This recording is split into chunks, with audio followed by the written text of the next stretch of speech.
Morning. Right, so we are finishing up the topic on polar coordinate calculus with polar coordinate. Part of it will be calculating the length or calculating the area. So on the board, we have a question to calculate the length of the curve or arc length. We have a formula in the 9.5 section. One formula for the length of the curve calculation will be the length of the curve in the polar curve. Assuming the formula is r equal to f theta. So you'll find the derivative of f prime square plus x squared integrated. That's the length of the curve. So here we have a curve. It's actually a spiral. R equal to e to the theta is a faster spiral, so the radius increases really quickly. And realize the root of e to the theta is e to the theta, so this f and f prime will be the same. And that means we can combine them. That means we can integrate it. So the calculation of this one should work out as far as the integration, like the integration process. So let me know what was your answer.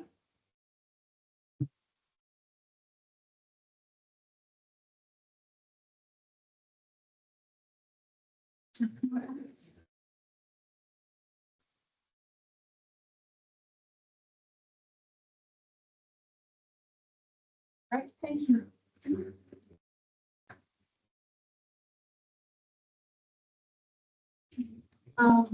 Let's see. Calculation will be like this. So we will have L equal to integrating 0 to pi. I mean, spiral can go on and on forever. So we have to find the initial, like the starting point, ending point. Start with 0, ended with theta equal to pi. We're integrating, the derivative is e to the theta, and that is squared, and then plus e to the theta squared. For this question, this is a calculation involved. I realize when you are raising the exponential function's power, the power is multiplied. So we have root of e to the 2 theta plus e to the 2 theta. I'm slowly simplifying the function. So after it's simplified, maybe it's easier to find this antiderivative.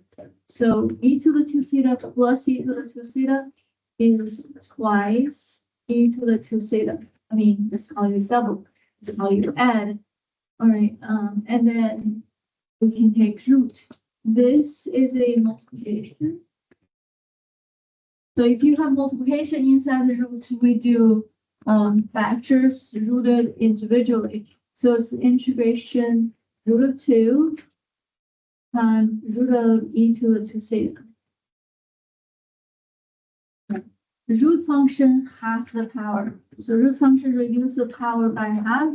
So you can bring the root 2 outside and integrate. This is 2 theta. Twice theta when you half it, it becomes e theta. Right now we can easily integrate it because the integration of e to the function e to the theta is e to the theta. So the antiderivative is root 2 e to the theta.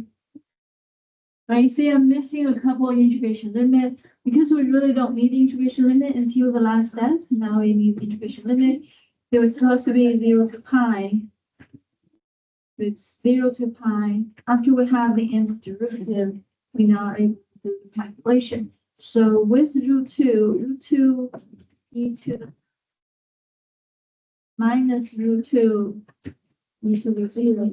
And remember e to the 0 is equal to 1. So this final calculation will be root 2 e to the pi minus root 2.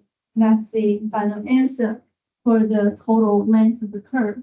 We have to be really accurate because this question is a multiple choice question. All the answers are really close together. So we want to make sure at least one decimal accurate with our final answer.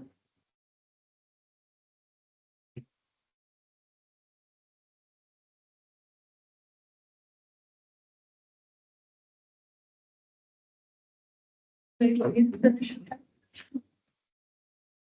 All right, thank you.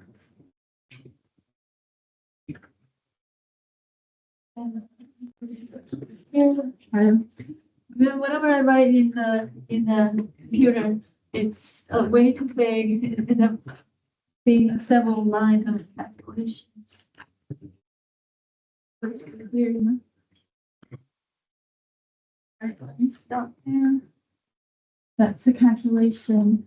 I put the formula from the book, so we know what we're doing. We're calculating integrating from 0 to pi, square root of the function square plus the root of the square. So usually the original calculation follow the formula. This one on down there, the same formula. And then the rest is trying to find a way to simplify. So let's know what to calculate. The function you're integrating, you want to combine line term and take the root. Once we simplify, we realize we're just integrating into the theta. And now we have into root. The final calculation is over here. And grab a calculator.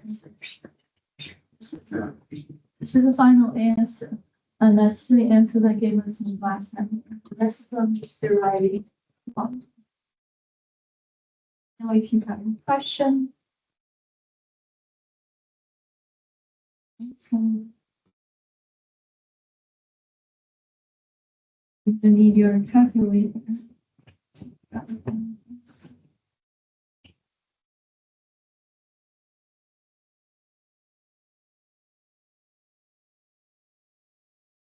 2 times e to the power pi minus root 2. The 0 is 1, so we don't have to write it.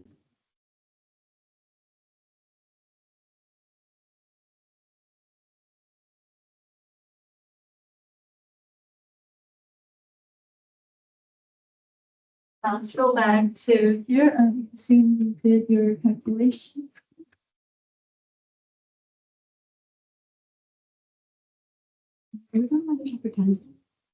We are going to, yeah, I think we're probably gonna practice a few more questions on web work.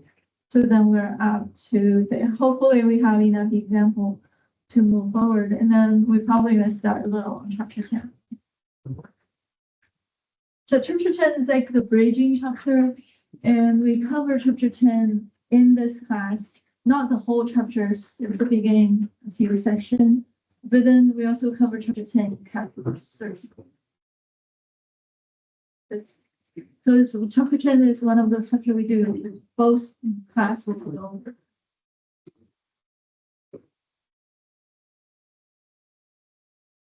Do you have your answer for this one?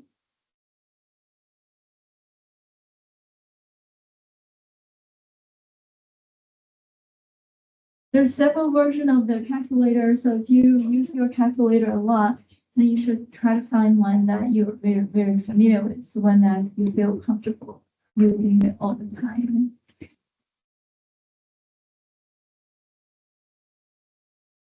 Personally, I like the multi-view calculator that allows us to save multiple lines, so then we don't have to copy a lot of number. Display more number on the same screen. Anyone else? This is the calculation.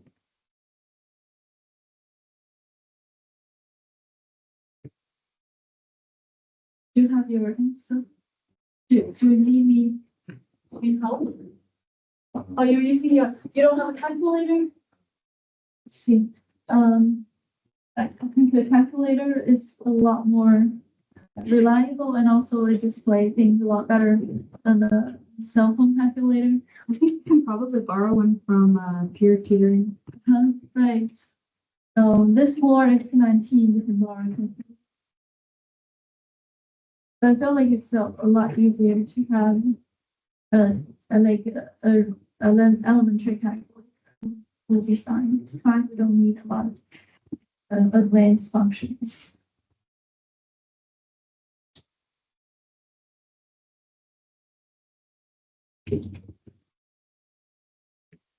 You have your final number. I'm still waiting on a few answers here.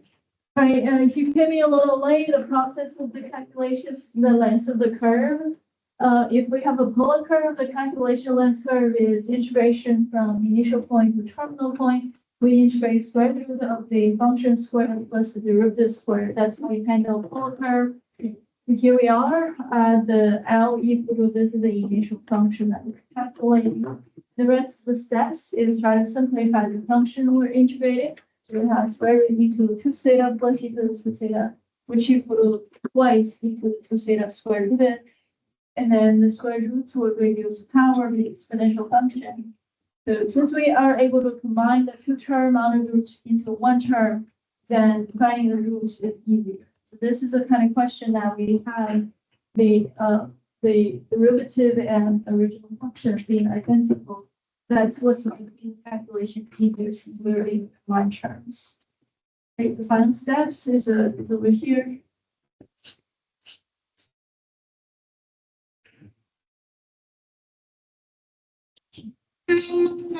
I'm so sorry. All right. If you don't have a good calculator, I really recommend, if you're using your computer as your calculator, I recommend using Google.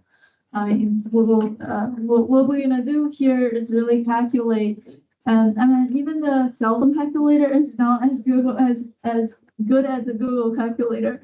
So what we're doing is root 2 times e to the pi minus square root of 2. So it will be the square root of 2 multiplied by e to the power pi, and then minus square root of 2. So this is a calculation, right? So, I mean, I'm still waiting on you guys to finish your calculation. I feel like maybe not having a good calculator could be in a way maybe that's the reason that we didn't reach that accuracy.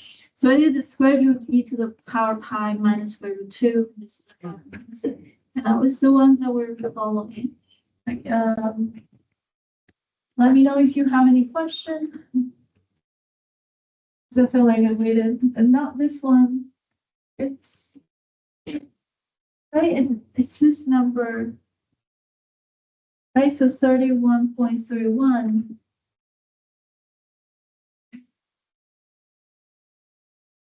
Plus, what we did is calculating square root of 2 times e to the pi minus root 2. For 0 equal to 1, we don't have to worry about it. So that report everybody attending. Let's see, if you are attending online, if you don't have your link, you let me. 1, 2, 3.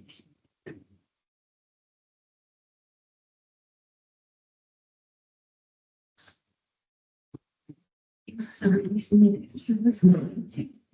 All right, is there any homework question that's giving you a hard time? Should we talk about any question that we're okay? All right, so we're up to section 9.5. I think we went over majority of the content. We may have one question left, but we should start practicing a few questions from homework so we have an example to follow. Right. I reopened all the homework because the scheduled exam for chapter 9, there's only 4 sections for chapter 9. We're gonna have a test on the 23rd. Today is the 15th, so we're in week 14. So basically the full week classes we'll have next week and the week after next week. So 23 is 1 week, more than 1 week away from today. So we should be able to get ready for test 4. So hopefully by next Thursday, April 23, you have already finished all your homework. This was a past class video that were still there when I was setting it up, copied all from previous semester. So we're still there. All right, so let's try a few examples from 9.5. I did the first question, and let's start from the last question. All right, so the title says, find the length of the spiral polar curve r equals 7 e to the 3 theta. So this is an example identical to what we were doing, like this one. So hopefully the amount of time we spend on this one will be easier when you do this one. So the calculation, let's try.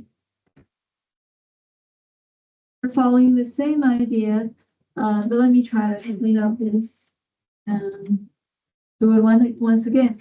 So the calculation follow the length of the curve formula we call L as in length, is equal to, we have the length of curve formula in the parametric form.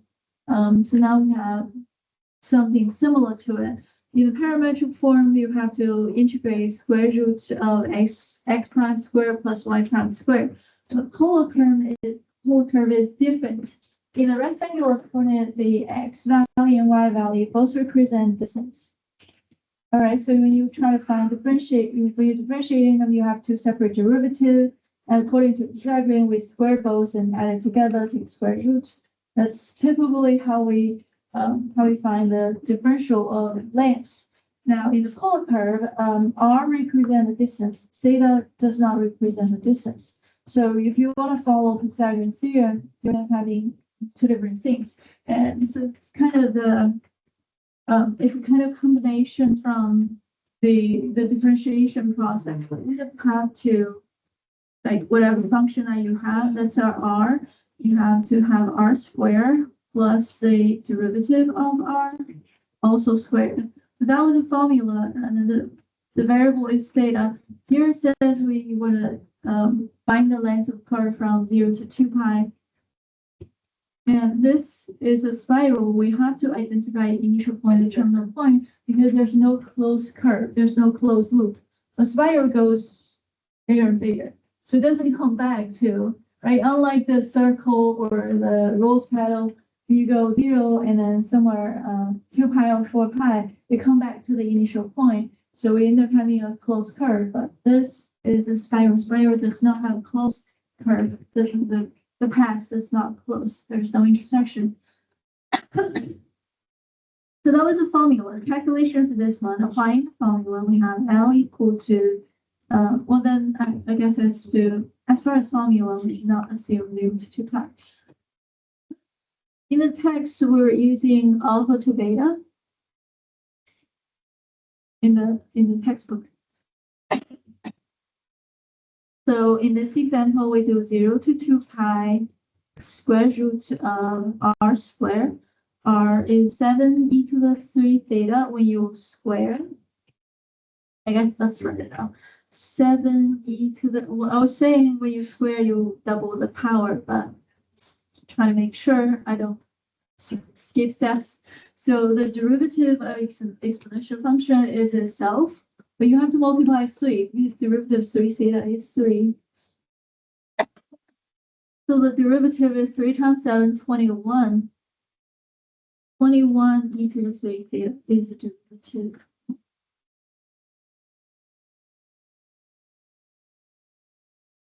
So we're going to try to look at what happened under the root. So we have 7 squared, which is 49, and 49. All right, and then e to the 3 theta square double the power, so e to the 6 theta. And here is 21 squared. I don't square 21 that easily. I think it's 441 or something, but 21 squared. And then we have e to the 3 theta squared, which is 3 to the 6 theta. There. So we take this, and then we have to take 6 square rooted, and then we have to integrate it. And so then we're going to move forward as far as simplification. This is a summation under the root, so we still hope to be able to combine the summation. Now, e to the 6 theta is a common factor. So we take out, I think it's better if we know the 21 squared. I think it's 441. It's 440. Okay, so sometimes I trust myself, sometimes I doubt myself. So this is actually 441 multiplied by e to the 6 theta. So we can combine the term by factor the common factor. So it's 49 plus 441 times e to the 6 theta. There. So this is still under the root. So what we can do is to take square root. And 49 plus 441 is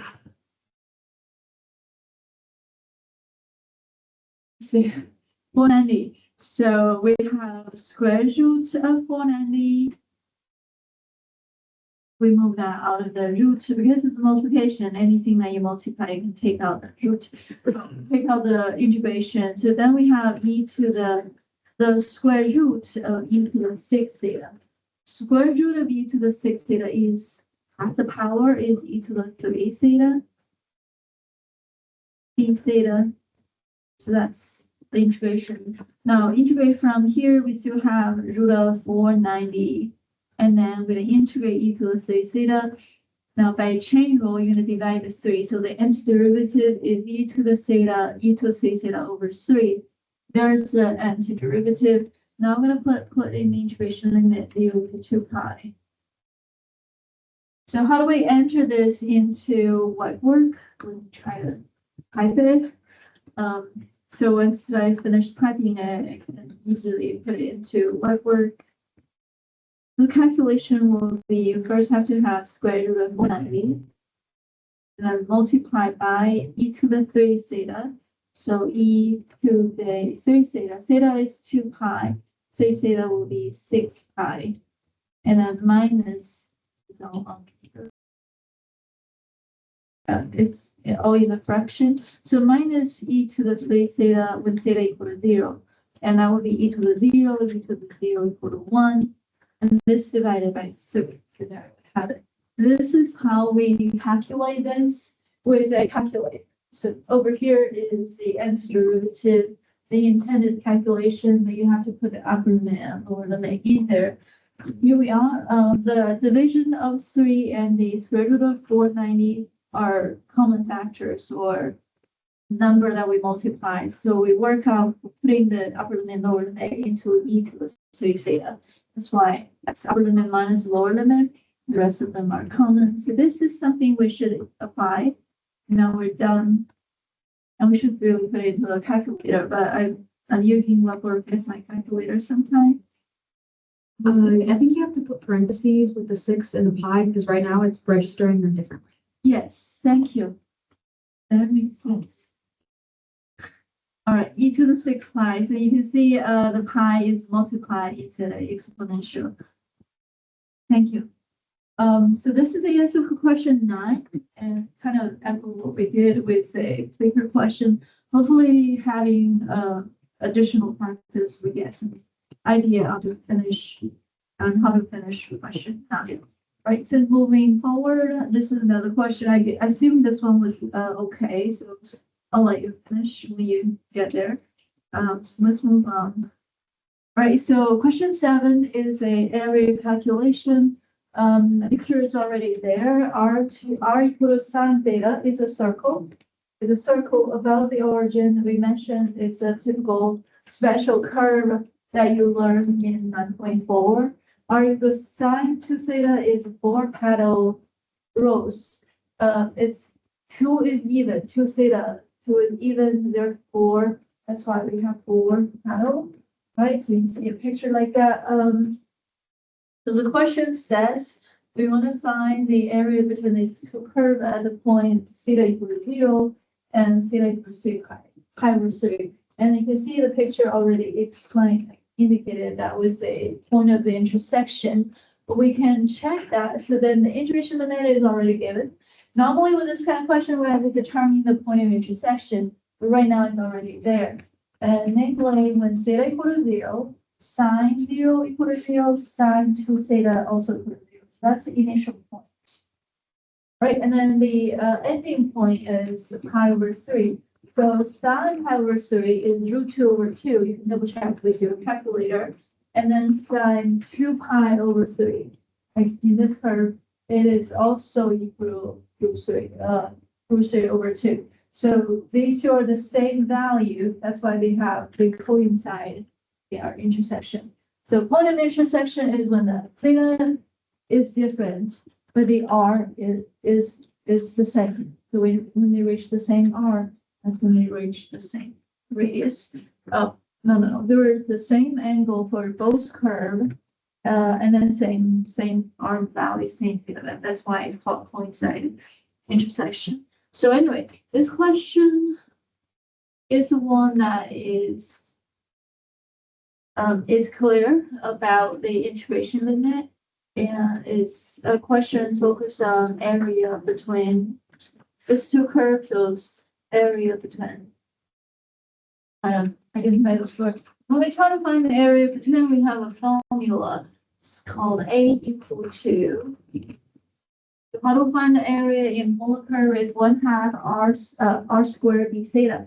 So in this case, you see, this is a situation we don't need the pi because pi is already in the integration limit. In this case, we have 0 to pi over 3. That's why the pi is, but it's an area calculation. That's why you have the R squared. So R squared d theta. The area in between, I guess, is R on the outside. It's called an R2 squared minus R1 squared. Theta. The outside area minus the inside area is calculating the area in between. So in this case is 1/2. What was on the outside? The outside is this one is outside. So this is a rose petal curve on the outside. So it will be 0 to pi over 3. And this one is sine 2 theta squared minus the inner circle, which is this boundary. Okay, it's on that circle. So the circle of sine theta squared. All right, so we identify the outer curve, identify the inside inner curve. So it's basically the radius of the outer curve minus the square of the radius inner curve. So R outside square minus the R inside square. I'm trying to like determine which one, subtract which one. And the rest is all calculation. So but we can forget about the integration limit for now. We would normally evaluate using the integration limit in the end of the steps. This is a sine square according to the power reduction formula. Whenever we integrate a even power of sine or cosine, we reduce the power by half. So this is equal to 1/2 minus 1/2 cosine double angle. So we would equal to, and this one is 1/2 minus 1/2 cosine of the double angle. This angle is 2 theta, double the 2 theta, we have 4 theta. So that's how we handle this one using the double angle formula, the power reduction formula. Now let's do the second one. This one, right? Minus, and here we're gonna go 1/2 minus 1/2 cosine double angle. So we have cosine 2 theta. And then d theta. All right, so this is now we're working on the integration process. Any of the integration skill that we practiced in the chapter 6, hopefully we still have that. So now we see where we integrate. The first integration, you see there's a lot of 1/2. Maybe we can bring the 1/2 and common factor all to the outside, and we can end up having 1/4, right? And then what do we have here? Take out the 1/2, we have 1 minus cosine 4 theta. Right, take out the 1/2 there, it's a minus 1. And that 1/2 is out, so but there's negative there, so minus negative is a positive. So plus cosine 2 theta. All right, d theta. So this is what happened after we remove the parentheses, take out common factor, and this is what we have left. Are we okay? And then we have a 1 minus 1 right there, right? So if it's 1 minus 1, it would be 0. So what do we have left? We end up having 1/4. We integrate this, negative cosine 4 theta is negative sine 4 theta. I mean, sine 4 theta has derivative cosine. So integration is a reverse of multiplication. So the antiderivative for cosine is sine, and we have to divide by 4 because of the change. Any question? Right, we don't have to worry about the 1. The 1 minus 1 is 0, so we don't have to integrate that. And the next integration is for the cosine 2 theta. So following the same idea is plus sine 2 theta over 2. Right now we're putting integration limit, there's 0, there's pi over 3. Okay, upper limit is pi over 3. And this should be inside a pair of parentheses. Now remember the sine 0 equal to 0. So at lower limit, it doesn't provide and it doesn't have any value there. So only the upper limit is the concern. So we have 1/2 negative sine 4 pi over 3 over 4, right? Plus sine 2 pi over 3 over 2. So that will be the full calculation there. Any question? It seems all the steps here. All we have to do is a calculator. I mean, actually special value, I think, sine 2 pi over 3 is 3 over 2. So that would be like 3 over 4, since it's divided by 2. Now sine 4 pi over 3 is in third quadrant. So sine 4 pi over 3 is actually negative 3 over 2. So negative would make it positive. So it would be positive root 3 over 8 there. Okay, so the final answer, you can use your calculator, of course. 1 over 2 multiplied by, and we have square root 3 over 2 over 4 will be over 8. Plus, for sine 2 pi over 3 is square root 3 over 2, which is over 4. Okay. It could be simplified, but I think that should be okay. All right, this, I'm not sure if we have identical question we made, but this is it was not right.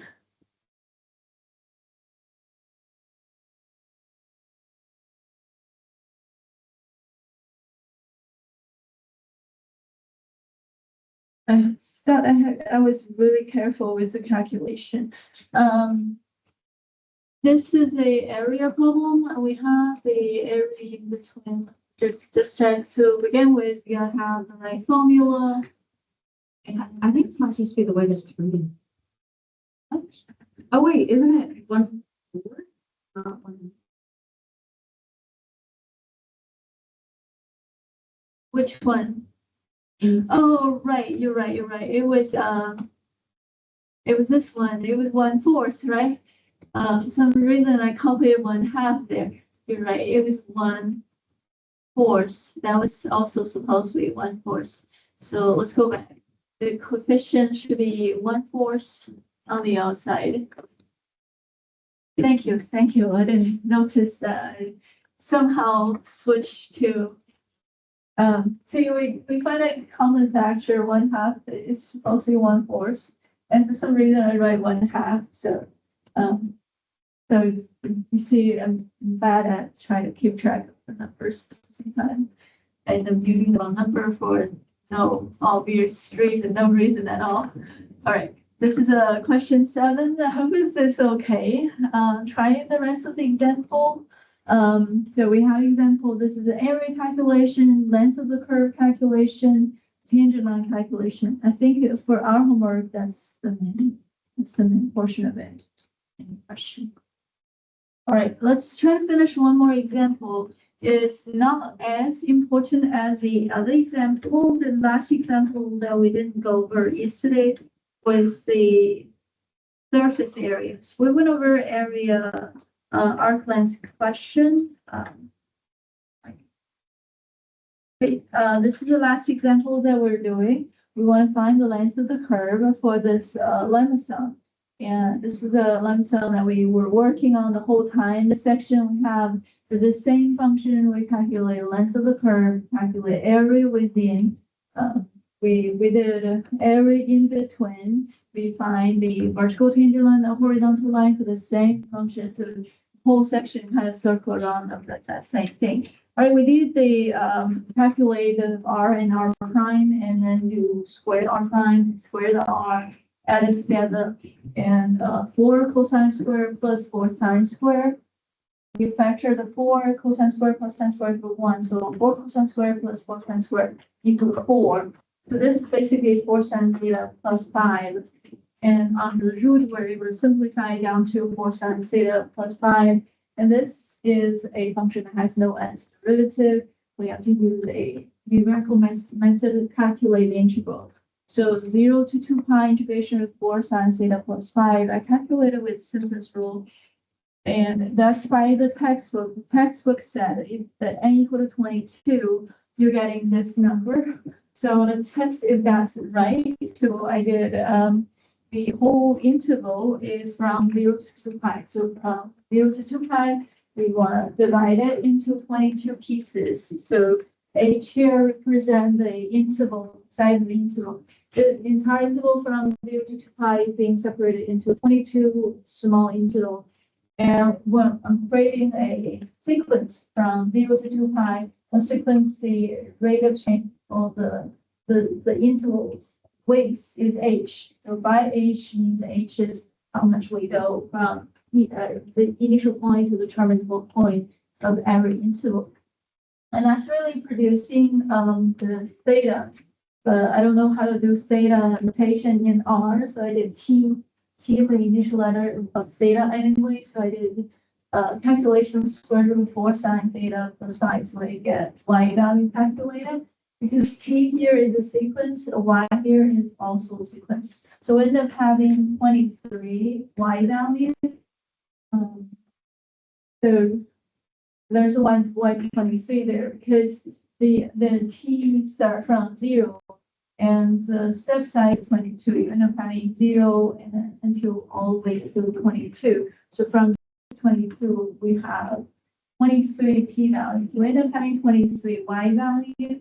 So the Simpsons rule saying you're gonna go 1, 4, 1, 1, 4, 2, 4, 2, 4, 2, 1. So the Y23 have coefficient 1, the Y1 have coefficient 1, all in the middle. The even one have coefficient 4, the odd one has coefficient 2. So I identify the index and those Y values are being multiplied by 4. The whole summation is multiplied by 4. And then all the odd ones multiplied by 2. So it's following what's indicated with the Simpsons rule, Simpsons method. The final answer is exactly what's indicated in the textbook. That was mentioned. This answer is mentioned in the text, but it was not giving a method for the actual question. They said using a computer, there's many ways to do this calculation. But the one that we can do is physically ourselves and design the calculation process. I think R is the easiest one to do. At least that's one I can display. You can also use Excel. If you have, are you guys familiar with Excel? It's also possible just using Excel to calculate. And so the one last example we didn't talk about is surface area. So surface area of a solid is something we already studied in chapter 7. I think it was 7.5. The calculation will be surface area is equal to integration of 2 pi r dl. The dl part depends on which coordinate system, which way do you calculate. But polar coordinate, the dl is root of r squared plus r prime squared d theta. And as you can see, the dl right here, this is the dl, it's the differential for the r length. And then the radius, 2 pi r, you see those r is the rotation radius. Now, this question is talking about the formula because the rotation is different. So we follow the same idea that we learned in chapter 7. If you're revolving about the initial rate is the x-axis. If you rotate about x-axis, okay, so here is our x-axis. If you rotate about x-axis, then the y value is your radius. Radius is y, and therefore the y equal r sine theta. So you see that the F theta is R sine theta is 2 pi R and dl. Now, if the rotation is revolving about the line theta equal to pi over 2, theta equal to pi over 2 is the y-axis. Now, if we rotate about the y-axis, all right, and this is our radius. Our radius is the x value. So the x value equal to r cosine theta. So if we rotate about y-axis, and the radius is f theta cosine theta. So that would be the second scenario on the screen. We have a 2 pi r, 2 pi x dl. So that's the source of the reason of the formula on the screen. Any question? So you can see sometimes it's easier to do parametric equation, sometimes it's easier with polar equation. Now, why do we want this kind of formula? It looks longer and more complex than what we're using in 7.5. And I think part of the reason is that many of the curve, there are special curve that better represented with polar formula. So if the function is already in polar form, you can go in the polar way. If the function or the curve is being represented with parametric equation, and then the best approach is to know how to handle it in the parametric form. So really, like we have many of the mathematical question, the representation of the original question are the reason that we choose such a formula or such a method. Right, so here is a question where you want to find out if we revolve one petal of the rose about the central axis, about x-axis really. So the one that's blue, the blue curve on the screen, we're revolving it and forming a three-dimensional image. And that three-dimensional surface, that surface area is what we are calculating. So if you want to find a surface area like that, we follow the formula that we have, and then we're going to do this. All right, so I try to identify the right formula. The surface area is 2 pi r dl, as we mentioned earlier. So in this question, it's rotate about central axis. The central axis is the x-axis, so the y value is the rotation radius. The radius equal to y equal to r sine theta. So what's r? R equal to cosine 2 theta. So right here, it's leading us to the calculation formula that the surface area is being calculated by cosine 2 theta times sine theta. That's essentially the r times sine theta. And then inside the root here is what we have a dl, the length of the curve, the arc length differential. So this is a differential part. Over here is root of the r squared plus r prime squared, and then multiplied by theta. So the entire formula is fundamentally still agree with our perception of how to calculate surface area. Surface area is a two-dimensional measure. It's still an area calculation. So the 2 pi coefficient R is one dimension. R is in this, like R and L are perpendicular to each other in this direction. So we're multiplying the two dimension to get a two-dimensional measure. Anyway, this calculation again is one of those we could try to simplify. But here you have cosine square, sine square, they add up to 1, but then this coefficient is 2, so we have more sine square than cosine square. Under the root, we can see we no longer are able to combine them. Another thing is we don't have consistent angle. There's cosine 2 theta, there's a sine theta. So single angle and double angle is being combined. That causes another difficulty. Normally with algebraic simplification, we wish to have consistently the same angle. Or if they have different angle, they're separate terms, but now they're not. So this one, again, we have to use numerical method for calculation. I didn't try to do it, but it should be very similar to the simplicial method. All we have to do is change our y formula, and the rest will be the same. And the final number is already on the screen. Any question? So unless we have an actual scenario where surface area is being mentioned, and then this is not the focus of our homework. So I'll just offer one example to say that that could be a scenario, but instead it's not. The formula is there, but we were not testing it in our homework assignment. So we have polar curve length calculation, polar curve area within question. We don't have surface area problems. So, any questions? So this is the last example, 9.5. And let's try to get our homework ready. And as the day is leading to the test, you're welcome to mention any homework question that you had so far. If nobody mentioned any question, we're probably gonna go ahead and start the new material. Because the more practice we have, the better understanding we have it. I think chapter 10 is a foundation of many things that we do in calculus. So it's the beginning section. Maybe you guys have part of it, but let's see.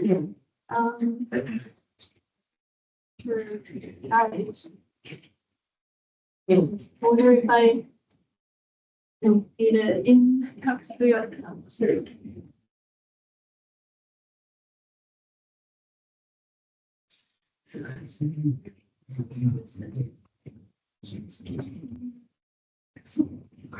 That's right. No, let's use a file I already have here.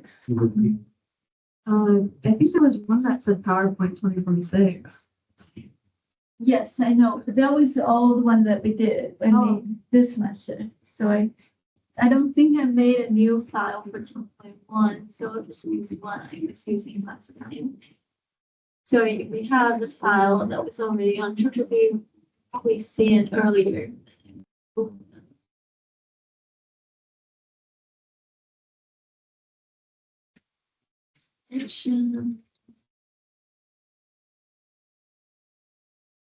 It was a tradition, by the end of the top two, we always cover a little bit. All right, let's start with chapter 10.1. Let's talk about vectors. Okay. The whole chapter is called. Let's go over 10.1. Actually, 10.1 is not something brand new. The only thing that we have extra in 10.1 is we'll add one more coordinate to our coordinate system. So in the past, we have the rectangular coordinate system with every given point, we use two numbers, x value and the y value. X value represent a horizontal distance to the origin. Y value represent the vertical distance to the origin. So now we add one more to it. Normally we call that z coordinate. So z represents, we use x, y, z to represent a point in space. So the purpose of the three-dimensional coordinate systems, we're talking about coordinate system in space, is that we, so for example, the whiteboard should be considered as two-dimensional because I can locate any point on this board by, for example, this is the origin, all right? So if I want to find a point over here, and I'll find out how far it is from here horizontally, so let's say 3, all right? Now, if it vertically, I'll have to determine my number line, so I can determine the horizontal distance. I also have to, on the number line, we also have to identify the scale. So assume this is 1, and that's 2, that would be 3. If you want to find out the vertical distance, you're gonna need a vertical axis or a vertical number line to compare and determine the vertical distance. We'll say if we label 1, 2, 3, 4, right? So almost like 3.5. So we have a vertical distance of 3.5 and a horizontal distance of 3. So that's a coordinate system. Maybe it's easier if we already have a coordinate system. And as you can see on the board, if you have a flat space, then two-dimensional coordinate system will be fine. For example, decimals. There's a lot of graphing of function, but normally decimals cannot handle three dimensions. I'm trying to get rid of the braces here. All right, so for example, let's say a point that I was mentioning, 3 and 3.5. It allows you to locate this point from the origin. The horizontal distance is 3 and vertical distance is 2.5. Right, what about the three-dimensional system? I don't think the decimals will be able to handle. Let's see, we get 9. You can see it won't display So we have to have a way, and we will not be able to grasp or understand easily with a flat space. But it's meaningful to have a three-dimensional coordinate system. We add this thing called the z value. And for example, see, I often have to find something to compare to. For example, this point, right? Inside the whiteboard is 3.5. But what if we go out instead of in the whiteboard? It would be here, right? And then maybe we want to find this is the axis one. This one I could call that z value, right? Distance from any point here to the whiteboard can be called the z value at that point. Are we okay? So we are representing a three-dimensional phenomenal three-dimensional point, and that's why we need that one more coordinate in order to represent it. For example, here, I guess we can use the decimal as example. You can see 3 and 5, this one point, but it's in this flat plane. But what if we go away, like out of this paper? So if it's away from the board, away from the page by 9 unit, it will be 359, which is over here. So then 350 represent the point on the screen, but then 359 represent the point away from the screen by 9 unit. I hope that kind of makes sense. So then adding one more coordinate allows you to distance from this single plane. And that's why when we think about when we a way of thinking is they're not in the same world, like some in a parallel world, in the parallel plane, things are not touching each other, but they seem to mimic each other's behavior. So then in another dimension or another, so that's why having that extra coordinate could allow us to describe a lot of other things. So great. So let's introduce the three-dimensional coordinate system. So number one thing is in a two-dimensional coordinate system, we will identify our x value and y value. To set up some of the convention, and whenever I talk about three-dimensional, I start with a two-dimensional coordinate system. What we have here is a two-dimensional coordinate system. So we assume the x-axis has a positive number on the right and a negative number on the left. So x-axis is going left and right. Now the y-axis, we have the lower one is negative, the taller one is positive y. So what about z? Are we doing the z? Is the z pointing out of the paper or is it pointing in the paper? You gotta say, right? If we add one more coordinates, so let's say 1, 1, 1 is 1, 1, 1 out of the paper to the front or in the paper. You gotta say it. So we go this way or we go this way for the y-axis. That's something that we have to think about. We have to follow the same convention. That way, when I say, let's find out 0.111, we would know it's here. Instead of some people think it's here, some people think it's there, right? We have to form some of the convention. And that convention is what people called right-hand rule. That's why I'm writing this right-hand rule there. So what do we follow is we always assume if this is x, that's y, this is z. Another way to look at is you roll your hand, right? Your curl hand will cross the x, then cross the y. Curl this way, and then your thumb is pointing to the z-axis. Are we okay? All right, so following the right-hand rule, when you look at the coordinate system in this plane, so according to what we have, you curl this is the x, this is the y, so curl this way. So the x-axis will be pointing out of the paper. Okay, so we try to make sure we have that convention so we don't have the axis wrong. So we understand the point in the same way.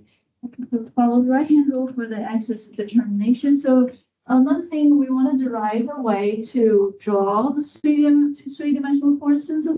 I mean, on a single piece of paper, normally you can only draw two-dimensional objects.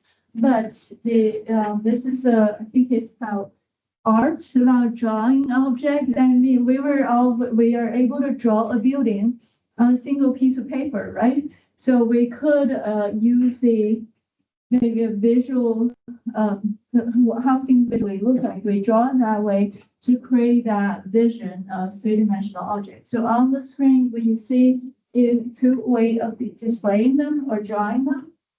So what we have here is drawing x-axis over here, the y-axis over here. So the x and y are almost perpendicular, and this z-axis is pointing out.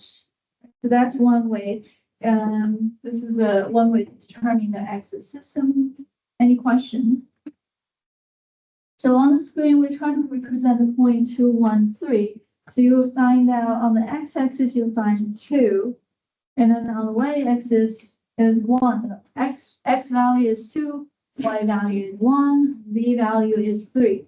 So on the x-axis, you'll find 2. On the y-axis, you'll find 1. And you're going to draw a parallelogram to find a point, this point. That point is being called 2, 1, 0. So this is the 2, 1, 0. Are we okay? All right, and then from 2, 1, 0, you want to find your z equals 3. So it has to be 3 units from the 2, 1, 0. So how we do it right, you want to start with z equals 3. On the z-axis, you will find 1, 2, 3.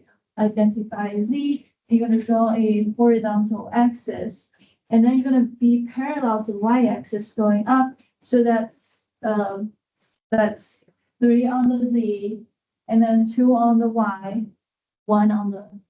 This your parallel. This one is parallel to this one. This one is parallel to that one. So there's a lot of parallel lines in order to identify that point. The point that we have highlighted is the point 2, 1, 3. We will move 3 units along the y-axis, along the x from here to here is 3 units, but it's parallel to this one. And that's why we gotta make sure we do it right. The z. Right, so this is one way to visually draw the axis to illustrate where was a three-dimensional point in the two-dimensional representation. We're drawing on the paper, right? That's a two-dimensional representation. So we're drawing or illustrating a three-dimensional image. Right, I guess starting Calc 3, I start asking people to practice drawing, especially to the three-dimensional picture. I feel like a drawing may not be like on the top list of things that I should do, but it's something that really helps with visualization of three-dimensional object. It's helpful if you have a little bit arts experience, but it will be helpful with a lot of practice. And I feel like for those students that did quite a amount of practice of drawing, they have better understanding of the three-dimensional view of things. All right, here we have a different point of view as far as understanding the coordinate system. And this is the more common in our book, is put down the x and y at the bottom. So we have an axis over here, y-axis here. So if you roll your hand with the right hand roll, the y goes up. So the z goes down. So the axis represents height. That's another very common way to draw the three-dimensional object. Normally, if you already have a two-dimensional image and you are extending to three-dimensional, you can do this. But whenever height is a top concern, you put x, y on the bottom of things. And then you draw a upright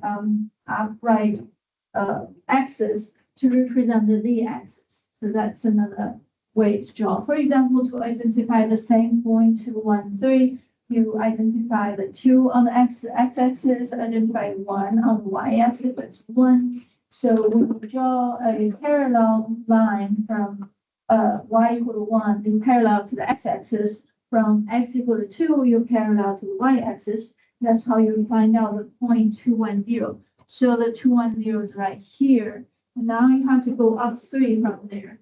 The 3 is now representing the z value of 3, that's the height. So on the z-axis, you find 3. Now, this is where we start, and this is where we start. You find the 3 there. So you're going to write the same amount on the z equal to 3, parallel to z. That's where we find 2, 1, 3. Any question? Uh, And then Z negative, if they equal to negative, it goes down. go to the bottom. Right, so for example, let's say Z one, 2, 1, -1, we could do it this way. The visualization of it. Right, so, we color, this is already, X equal to 2, Y equal to 1, so that's 2, 1, 0. So from 2, 1, 0, you wanna go, that was 2, that was 1, so then -1 is here. All right, so you're gonna go down -1s and make sure that we're parallel, we go down this.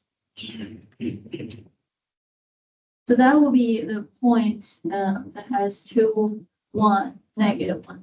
So if it's Z equal to -1, it will be lower than 0. This is 2, 1, 0, this is 2, 1. Doesn't look right. It would be a little bit lower, right? Let me redo it. Like it's turn on relation. This is the difference between 0 and 1. So we do parallel. This is 0 and 1 should be here. 2, 1, -1. I hope it makes sense.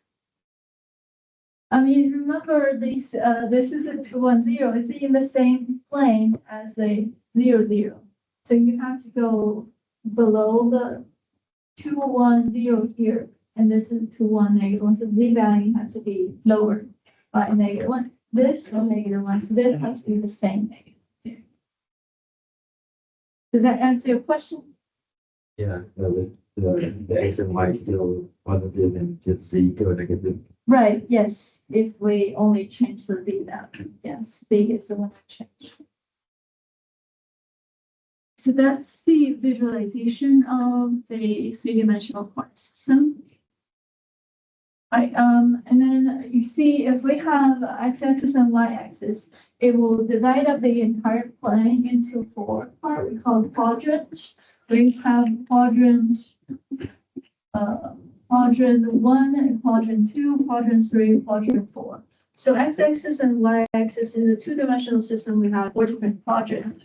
But if we add one more axis and we're creating planes, so we have xy plane is the horizontal one, is image. And then here the x, z, y is another plane. Every 2 axes will create a plane. These planes are separating the whole space into 8 parts. And those 8 parts are what we call octants. So the x, y, z, these axes form plane. These planes are separating the space into 8 parts. And we call those 8 space are called octants. Now, the first octant is any point that has positive x, positive y, and positive z.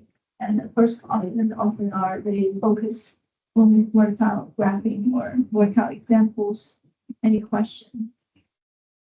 Just like when we are studying a symmetrical function, we work out what's going on in the first quadrant, right? In the two-dimensional case. So for the three-dimensional case, we focus on the first quadrant, what will happen. Okay, so what was the focus of the first section really is talk about what is a three-dimensional point system, how do we graph it, how do we understand it, and also we would talk about examples of three-dimensional equation. Because in two-dimensional, if you have equation related to x and y, such as y equal to 2x, it will represent a straight line in the two-dimensional case. But what about three-dimensional? It's no longer just one line. The same equation in three-dimensional actually represent a surface. So in three-dimensional, whenever you get a single equation, it will represent a surface. And we need to know what kind of surface are they exactly representing. All right, this is a formula for finding out distance between 2 points. So let's say P and Q. P and Q are 3 points in space. So now talking about x1, y1, we're talking about x1, y1, z1, and then x2, y2, z2, 2 different points. And this formula allows us to find the distance between any 2 points. Fundamentally, this equation is still Pythagorean theorem, and it goes like this. We're gonna try to explain the formula. I think we mentioned the distance formula before. Oh. All right, so the reason for that, we kind of already know what was the formula for the two-dimensional case. You got x-axis and y-axis. So now let's see this 2 points. And this is a 1 point, this is another point in two-dimensional, let's say x1, y1, and x2, y2. Right, so what's the distance between this, right? If you want to calculate that distance, let's call that d. All right, so how do we calculate d? You can form a draw horizontal line and vertical line. And this is x1. Right, this is the second point, so this is x2. Now this y value is what we call y2, and here is y1. Right, so the vertical distance is virtually y2 and y1, right? So it would be, in this case, we have to take the upper value minus lower value. It will be y1 minus y2. But it's not guaranteed y1 minus y2 will always be positive. Being the distance, it has to be positive. So we put an x value there. Okay, so this one is a horizontal distance, which is this part.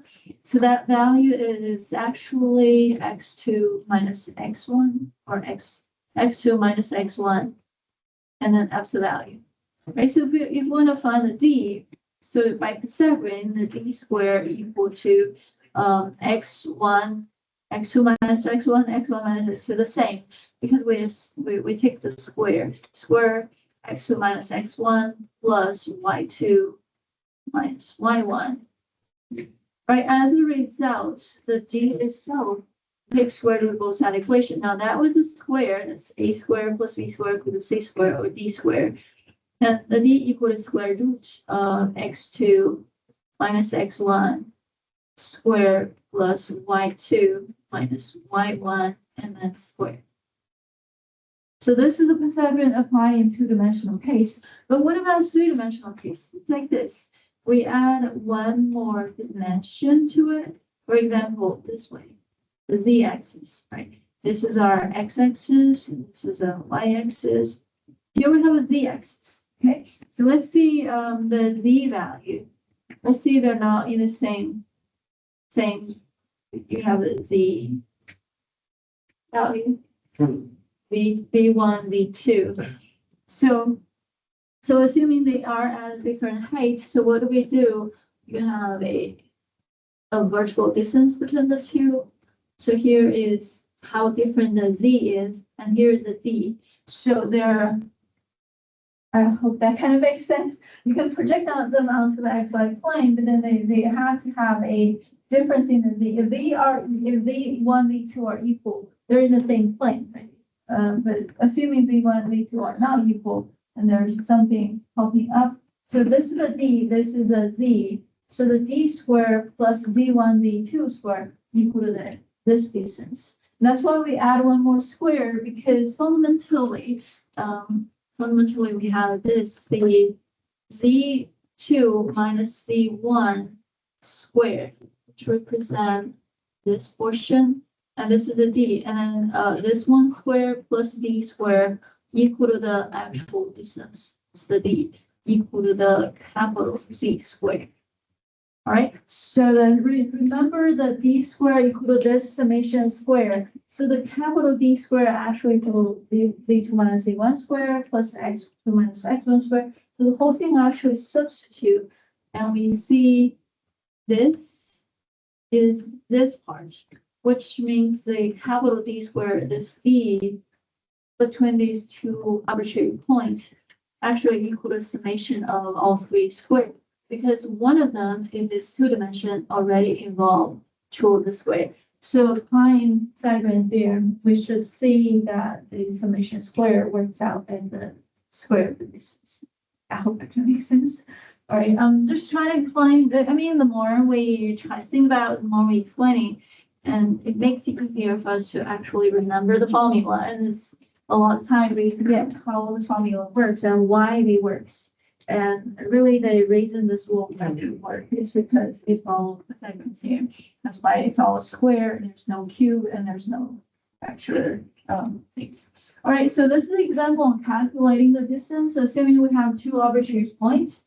The first point is 1, 4, -1. The second point is 2, 1, 1. So what we're gonna do is we identify the component or x value minus x value, the y value minus y value, and then z value minus z value. So these are distance in the distance in the x direction, distance in the y direction, distance in the z direction. And we square all the distance and add it together and take square root. That's the distance between the 2 points. Any question? Okay.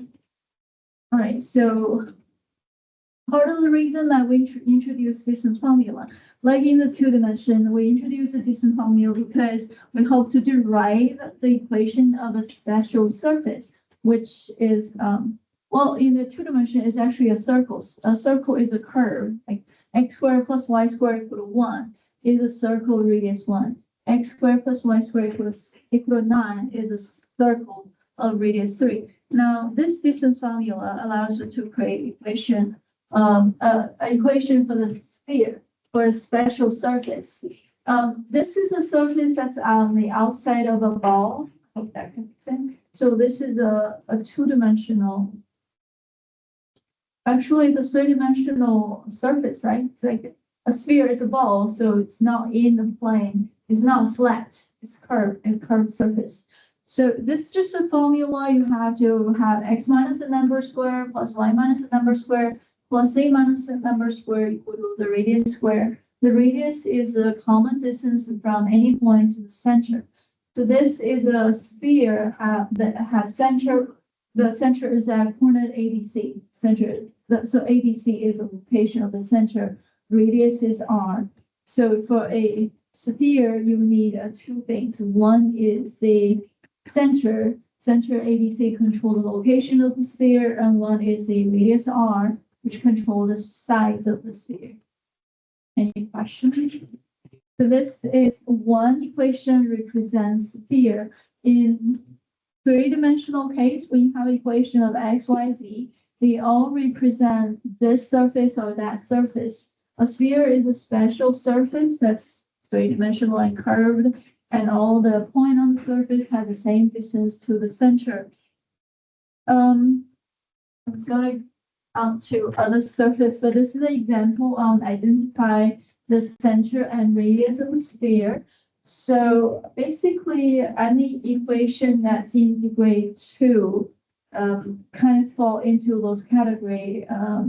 A sphere is rounded. It could also be an ellipse. So if it's an ellipsoid, we'll talk about those different type of surface once we have more example. So this one, we have summation of square, which typically represent a closed surface. And there are also equation that's not closed. For example, y equal to 2x is not closed because y is any number, x is any number. So x goes negative infinity. We don't have a closed boundary to it. Now this one is a sphere. Sphere x and y are bounded within certain range. So that's why I'm saying it's a closed surface that is limited in x value, y value. Now we are looking at how do we identify the center and radius of a sphere. The method is called complete the square. That sounds familiar. Complete the square is a method to find the center. Now, why would this one actually works? It's because completing square allow us to find terms. So fundamentally, we're trying to combine the variable into one. For example, here we have x squared, and we over here have a 2x. So we want to combine them into one by creating a perfect square. So x squared plus 2x. How we complete the square? We would take that number, half of it is 1, and then 1 squared is 1. So we add 1. So for this first one, we need to add 1 to make it a perfect square. After we adding a 1, it becomes x plus 1 squared. So from this, now we get this. So we achieve one thing, that's combining the variable. Before you have x squared plus 2x, there's 2x value. So it's hard to combine them. Now you have only 1x. So part of it is the process allows to combine terms and make a less occurrence of the variable. We do the same for the rest. For example, this two, there's 2 y value and the degree 1 has coefficient -4. Half of -4 is -2. -2 squared is 4. So we add 4. Basically, what you do is half it and square it. This will give you y minus, half of it was -2, so y minus 2 squared. So that will combine that one. The last one is z squared minus 6z. You take the coefficient, half it is -3. -3 is 9, so we plus 9. And that becomes z minus 3 squared. So that's completing square on the z variable. So this is the whole process you have and add the square of the half of every coefficient. And remember, we want to balance the equation. So if you add 1, add 4, add 9, you have to add the same thing to the other side equation.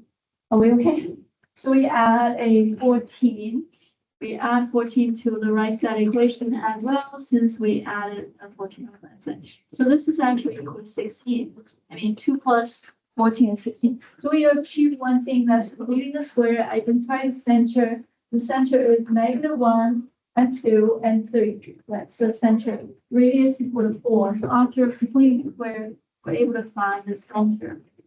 Okay, that's it for today. And then the question we probably talk about more. Right, in the meantime, let's try to finish the homework, and if you see anything that was difficult in your homework, let me know. See you tomorrow. Thank you.